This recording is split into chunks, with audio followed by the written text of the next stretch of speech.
A blessed day to everyone. I am Eliza Sendon and welcome again to day 256 of 365 daily devotion with Bible character edition. And today is August 13, 2026 and yung title natin ng devotion natin is Jesus, our Good Shepherd.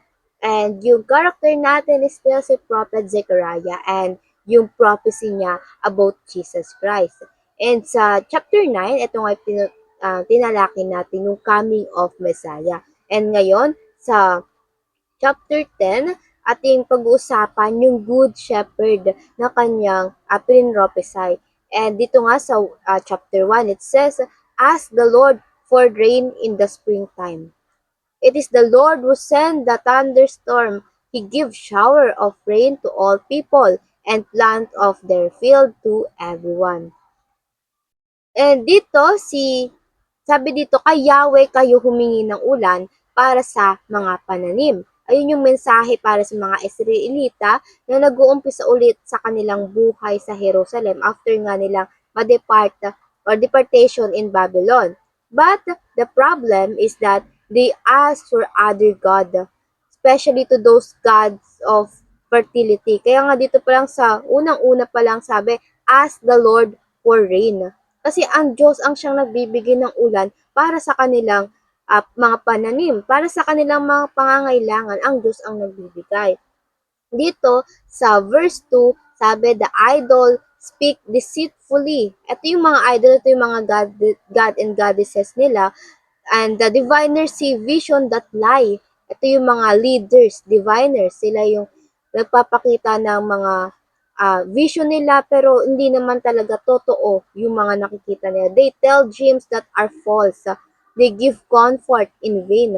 Therefore, the people wander like sheep, oppressed for lack of shepherd. Kaya yung Diyos, sinisisi niya yung mga Israel leader dahil supposedly sila yung mag-guide sa mga tao para malumapit sa Kanya, but ending sila mismo yung nagtutulak palayo.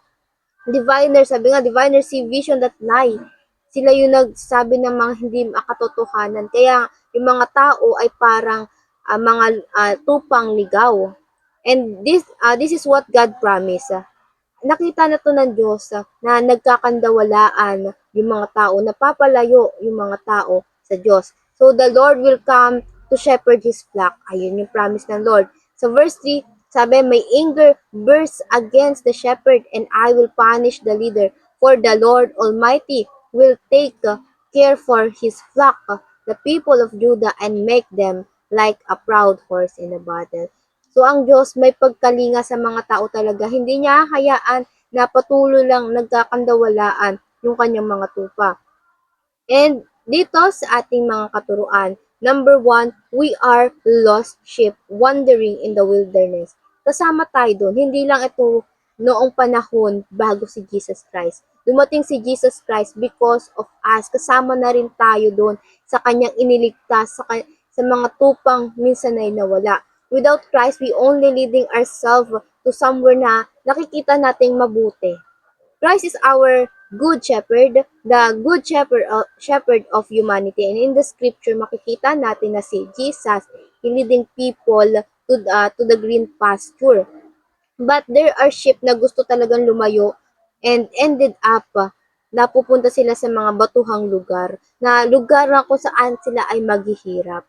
At hindi iyon gusto ng Panginoon. Di rin naman ginusto ng mga tao yon na mapalayo sila, maybe because nagkakaroon nga sila ng false leaders or meron silang ibang sinasamba or pinaniniwalaan that is truly apart from Christ, kaya sila'y naliligaw. At again, hindi yun gusto ng Panginoon, kaya sa point number 2, Jesus is the good shepherd who seek the lost. Kahit na minsan tayo'y maligaw, tayo ay naligaw, dahil mabuting ating pastor, tayo ay kanyang hinahanap.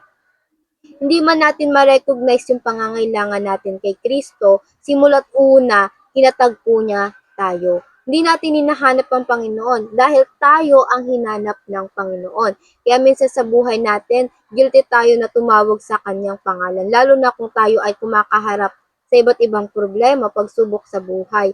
Nahihiya tayo because it is our pride that keep us on avoiding Him, na lumayo sa kanyang presensya. laging may bulong sa atin na ngayon ka tatawag kasi may pinagdaraanan ka, nung mabuti pa yung kalagayan mo, hindi mo siya kilala. Laging may ganun sa atin. But here is a reminder, the moment you think of Jesus, in whatever season of your life, that's when God found you. His Lordship. Kaya yung heart natin nare-recognize siya dahil siya, si Jesus Christ mismo, yung kailangan natin na hindi natin inaasahan. Kaya don't hesitate to call on His name.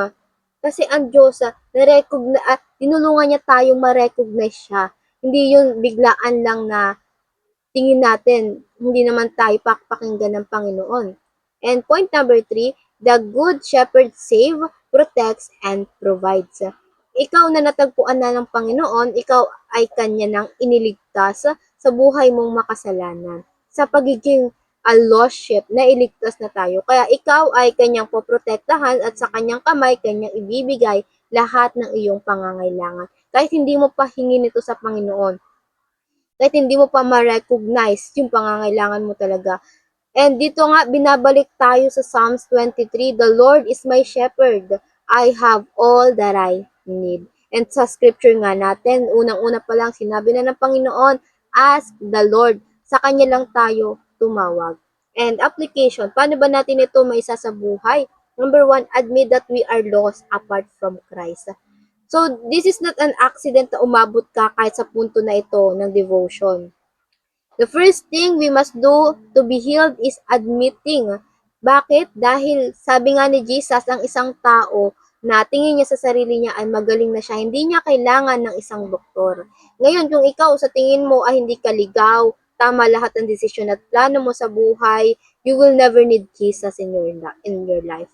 So, admitting means allowing Jesus become your shepherd, the one who will lead you to the true life. And pangalawa, rest in Christ and find satisfaction in Him.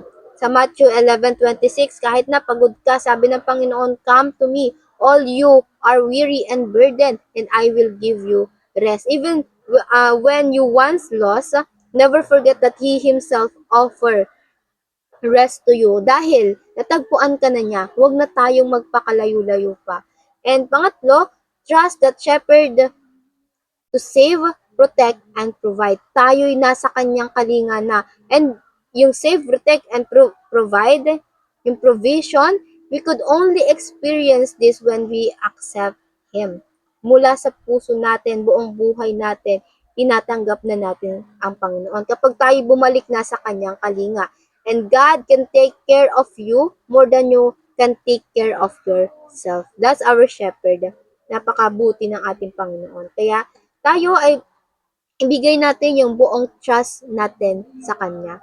And now, before we finally end, para sa reflection natin, why is Jesus described as our great and good shepherd? And for finally end, let's have a short closing prayer. And let's pray, everybody. Heavenly Father, thank you for bringing us Jesus Christ, Lord God, na siyang mabuting pastor sa amin, na siyang gumagabay sa amin, Lord. Lord God, thank you at hindi mo kami pinabayaang maligaw, Panginoon. At salamat, Panginoon, sa mabuting apostol na inyong dinala sa amin, na siya naggagabay sa aming mga buhay, Panginoon, at tumutulong sa amin, Panginoon, na hindi na magkasala, Panginoon, lumayo pa sa inyo, Panginoon. Panginoon, we pray, Lord God, na ikaw ang siyang magprotekta sa amin, Lord God, and help us to discern, Lord God, yung mga empty promises ng mundong ito, Panginoon, na mapalayo kami doon, Lord God, at tanging sa mga pangako mo lamang kami ay manangan, Panginoon. Lord, we pray, Lord God, na marami pang tao ang maabot mo, Panginoon, ang maabot ng iyong mga salita, at maraming tao, Panginoon, ang magutom sa inyong presensya, ang sa pagkakilala sa inyong Panginoon. Kailanganin nawa nila kayo, Panginoon, at makita nyo rin nawa sila kung paano nyo ako nakita, Panginoon, bilang ligaw na tupa, Lord God. Ayun lang po, Panginoon, ikaw na ang bahala sa aming mga buhay, Panginoon. Pinagpapasa kamay mo na mo, Panginoon, lahat ng aming pangangailangan. Ayun lang po, in Jesus' name I pray. Amen and amen and amen. At ayun lang po, I hope marami tayong natutunan at patututunan pa. And I pray na sama-sama sa natin lumago para sa Panginoon. See you again tomorrow for our devotion. Have a nice day ahead and God bless.